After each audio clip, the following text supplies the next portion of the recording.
Mga kaibigan, handa na ba kayong makinig sa isang kwentong magpapatayo ng inyong balahibo? Sa episode na ito ng Creepy Pinoy Stories, ibabahagi ko sa inyo ang kakaibang karanasan ni Ken na nagsimula sa isang simpleng plaka ng musika. Isang araw habang naglalakad siya sa Quiapo, nakatagpo siya ng isang antigong plaka na tila may lihim na itinatago. Ano kaya ang misteryo sa likod ng plaka na ito at paano nito binago ang buhay ni Ken? Tara, samahan niyo ako sa nakakakilabot na kwento ng Ang Plaka ng Lagim. Magandang araw po sa inyo mga tagapakinig ng kwentong kababalaghan. Tawagin niyo na lang po akong Ken. Ako po ang magbabahagi sa inyo ng isang kakaibang karanasan na nangyari sa akin kamakailan lang. Nakatira po ako ngayon sa Maynila, ngunit tubong Pampanga ako. Napadpad ako dito dahil sa trabaho at upang makapag-aral sa kolehiyo.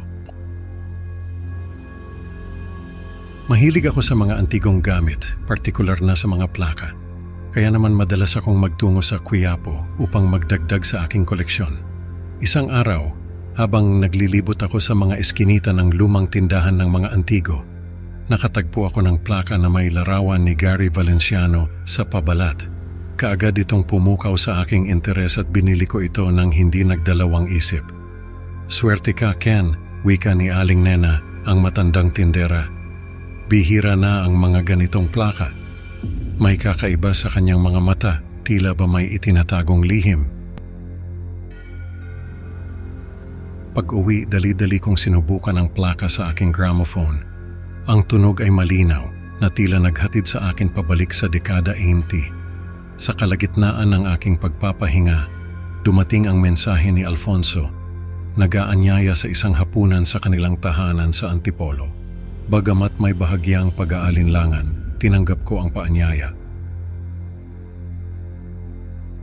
Nang gabing iyon sa bahay ni Alfonso, naging masaya ang salo-salo at kwentuhan.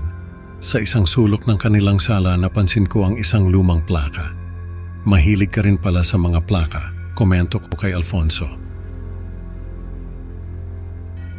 Pagbalik sa aking tahanan, muling pinatugtog ko ang plaka ni Gary Valenciano.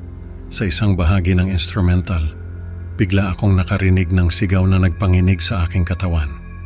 Paulit-ulit kong sinubukan ang bahaging iyon, ngunit hindi na muling lumabas ang sigaw. Nagtaka ako kung guni-guni lamang ba ang aking narinig. Kinagabihan, isang bangungot ang bumulabog sa akin.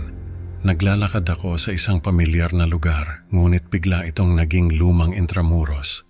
Sa aking paglalakad, may maririnig na musika mula sa isang gramophone, tila nagmumula sa ilalim ng lupa.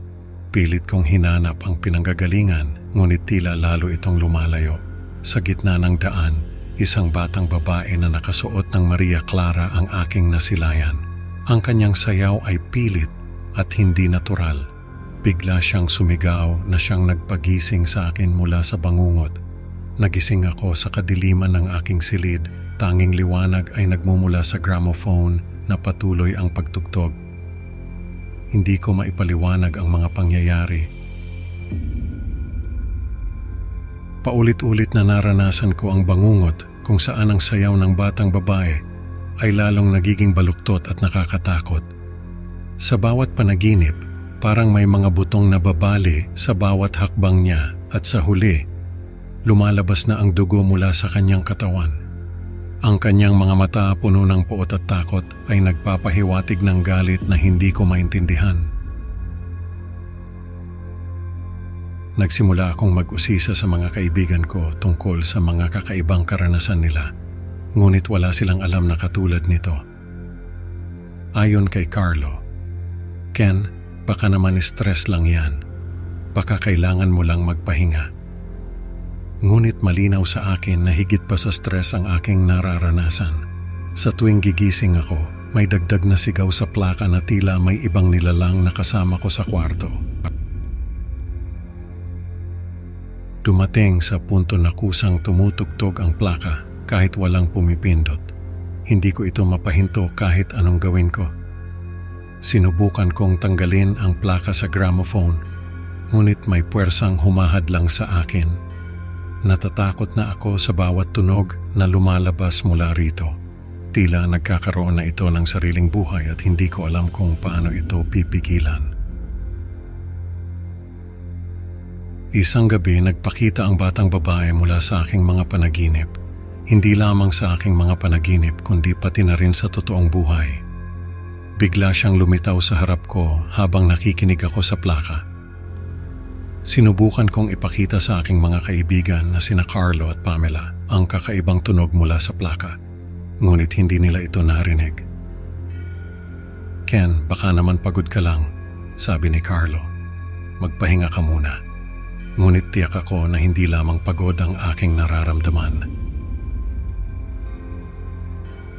Naging mas nakakatakot ang presensya ng batang babae, kaya nagpasya akong lumipat muna sa bahay ni Carlo para makaiwas. Ngunit kahit doon, hindi pa rin natigil ang panghaharas ng batang babae. Sinusundan niya ako kahit saan ako magpunta. Sinubukan kong magdasal at maglagay ng mga anting-anting, ngunit walang epekto. Lalo lang naging mas malakas ang presensya niya, tila wala na akong ligtas kahit saan ako magpunta. Isang gabi nagkaroon ako ng panaginip na parang totoo. Sa panaginip ko may isang hayop na umatake sa akin. Nagising ako na may sugat sa katawan, parang kagat ng isang hayop. Hindi ko alam kung paano nangyari yon, pero ramdam ko ang sakit. Ang musika mula sa plaka at ang tawa ng batang babae ay sinusundan ako kahit saan ako magpunta, na para bang wala na akong kanlungan. Kahit saan ako magtago, naririnig ko pa rin ang tawa niya at ang nakakakilabot na musika. "Ken, kailangan nating hanapin kung ano ang pinagmulan ng plaka na yan," sabi ni Carlo. "Baka may sumpa ito." Hindi ko na alam kung paano tatakasan ang bangungot na tila nagiging totoo na. Kaya't sinubukan naming hanapin ang tindahan sa Quiapo kung saan ko nabili ang plaka, pero parang naglaho ito. Wala nang bakas ng tindahan at ng matandang tindera. Nagtanong-tanong kami sa mga ibang tindero, pero wala raw silang kilalang tindahan na nagbebenta ng mga plaka. Isang araw nakaranas ako ng sandaling ginhawa ng tumugtog ng normal ang plaka. Akala ko ay tapos na ang bangungot. "Salamat naman Carlo," sabi ko. "Mukhang tapos na ang lahat ng ito." Ngunit biglang bumalik ang presensya ng batang babae. Itinulak niya ako pababa at bumulong ng banta sa aking tenga. "Hindi ka makakatakas," sabi ng batang babae. Bigla na lang nawala ang tawa at umaasa ako na tapos na ang lahat ng ito. Ngunit alam kong hindi pa ito ang wakas. Kinabukasan, nagulat ako nang makita ang mga kaibigan ko na nag-aalala at naguguluhan. May lumabas na mensahe mula sa account ko sa social media. Ang sabi ng mensahe, nagnanais daw ito ng mga isip at puso ng tao. Hindi ko alam kung paano nangyari yon, pero sobrang takot na takot ako. Wala silang ideya kung saan ako nagpunta. Bigla na lang akong nawala at kahit anong gawin nila, hindi nila ako matagpuan. Sa huli, isang nakakabahalang tuklas ang natagpuan nila sa bahay ko. Ang plaka patuloy na tumutugtog ng baluktot na musika. Sa bawat pag-ikot nito, may pabulong na sumpa. Hindi na nila ako muling nakita at ang tanging naiwan ay ang plaka na patuloy na nagbibigay ng lagim sa sinumang makakarinig. Grabe, hindi ko alam kung paano ito matatapos. Mga kaibigan, natutunan natin na ang mga bagay na mistulang walang halaga ay maaaring magdala ng matinding kapahamakan. Salamat sa pakikinig. Huwag kalimutang mag-like at subscribe para sa mas marami pang nakakatakot na kwento. Hanggang sa susunod na episode, mag-ingat kayo sa mga antigong plaka. Hindi nyo alam kung anong sumpa ang dala nila.